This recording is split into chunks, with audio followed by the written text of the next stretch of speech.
So first of all, here at the shelter, how many senior pets do you guys have? You know, right now I think we have, that would qualify as senior, we probably have about 8. The majority of them are in foster homes, and then we just got these two girls in this morning. Oh, so what do you guys classify as senior pets? 7 and up? You know, like 7 or 8 and up. Okay, You know, just depending on the dog and the breed, really. Okay. How often do you guys take in senior pets? We get senior pets a lot, which is sad, but a lot of times owners are in end stage of life, or you know, just needing to move into a facility and have to give up their pets, you know, and it's really a sad thing, but we try to help them out. Yeah, and with that, when they come here, how long do they usually stay here from your perspective? You know, since we're foster based, it's usually pretty easy. We have some fosters that love to foster the elderly ones, you know, the senior pets. And so they don't have to stay in the shelter too long. We don't want them to be scared here. So we try to move them into foster homes as soon as possible. Okay. Because my next question was going to be, who is the longest or oldest senior pet here? But that might be a hard answer because of the foster. Well, no, actually, these two ladies just won the title of the oldest ones here. They're 12 years old. Oh wow! Yeah, their owners were having some issues and had to give them up, and they've had them their whole lives. And these babies had never even been to a vet, so they're here today, and they're going to need some dentals. And we're running a senior blood panel on them just to make sure that they're healthy. Mm-hmm. And we're looking for fosters right now for them. They're a bonded pair. They've been together for 12 years. So we really are going to try to put them into a home together. Wow. And so this is their first time here at it SPCA?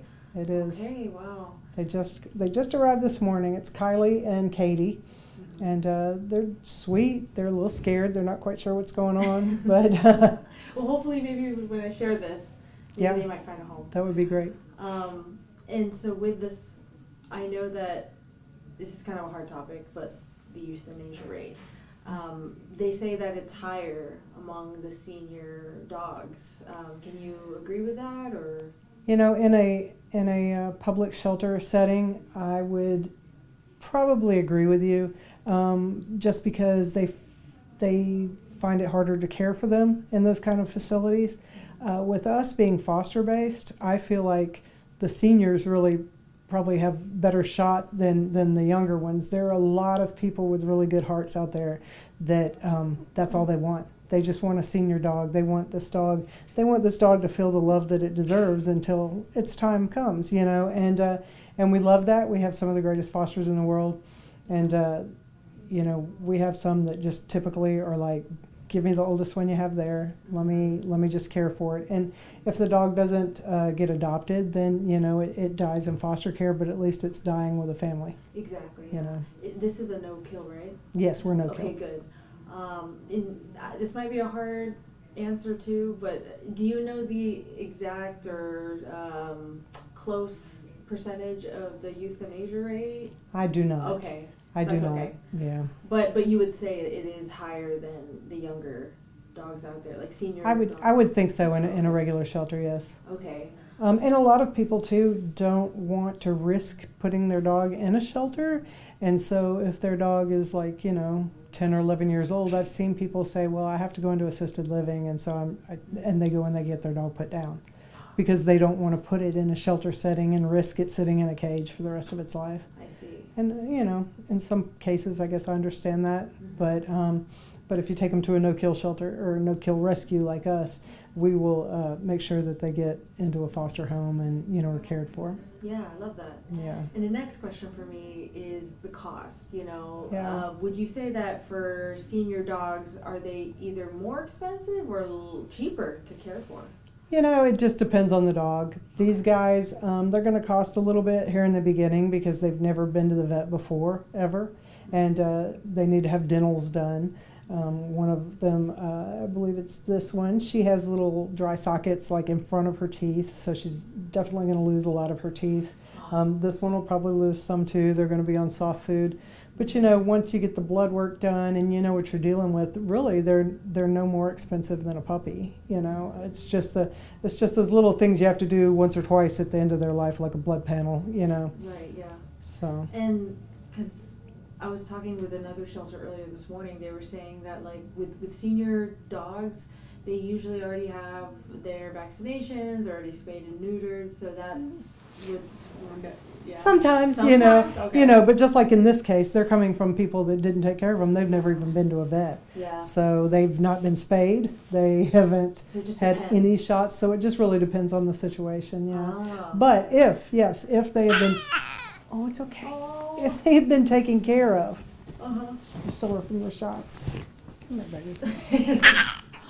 No. It's okay. If they had been taken care of, then yes, they would be a little bit cheaper because you wouldn't be having to put out all those money on vet bills. Yeah. But unfortunately, as seniors get older, just like us, their teeth get worse, and you have to do dentals and tooth extractions and that kind of thing, and that can add up. So it's, there's both sides to it. There you're is. saying. Okay, that makes sense. Because I don't own a pet myself, but like how much is that exactly for a pet owner? The cost wise, is there like could it be up to like thousands? A dental could be anywhere from, depending on where you go and how many teeth they have to extract, Uh-huh. it could be anywhere from $200 to $800. Wow. It's expensive.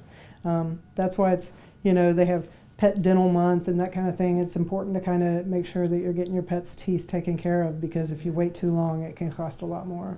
Yeah.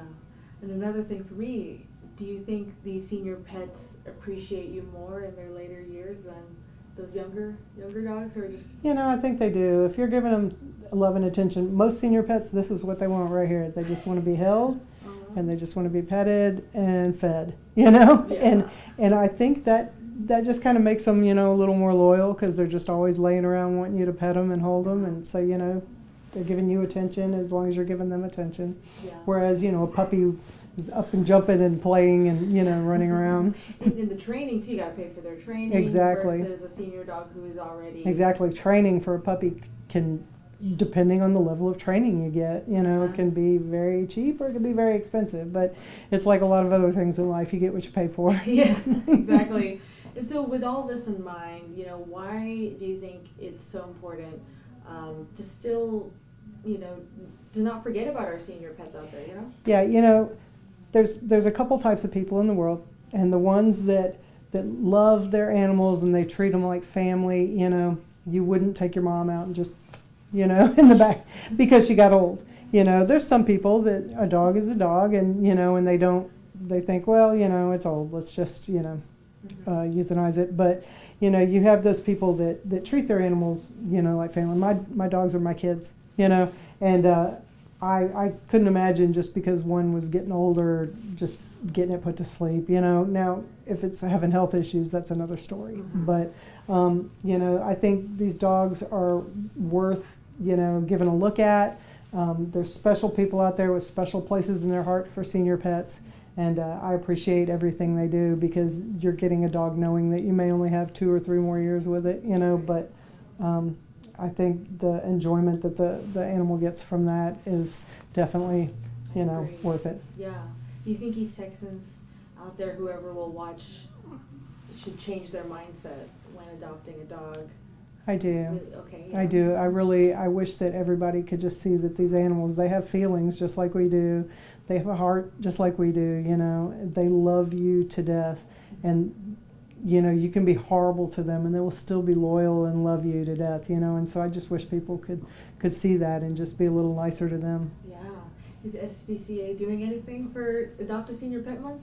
Not really. We don't have that many right now. Like I said, we just have a handful, and a few of those, actually, the fosters may end up keeping them. So we're happy for that. But we're definitely going to get these ladies cleaned up and get them groomed and get them on the website and try to find a home for them. Yeah.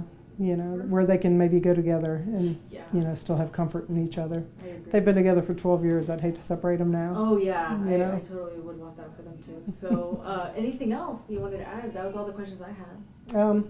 No, I would just say, for anybody that's interested in maybe, getting an animal that would love you unconditionally, I applaud you if you look at the senior pets, because they really, they just need a place to go and chill out and live out their life, you know.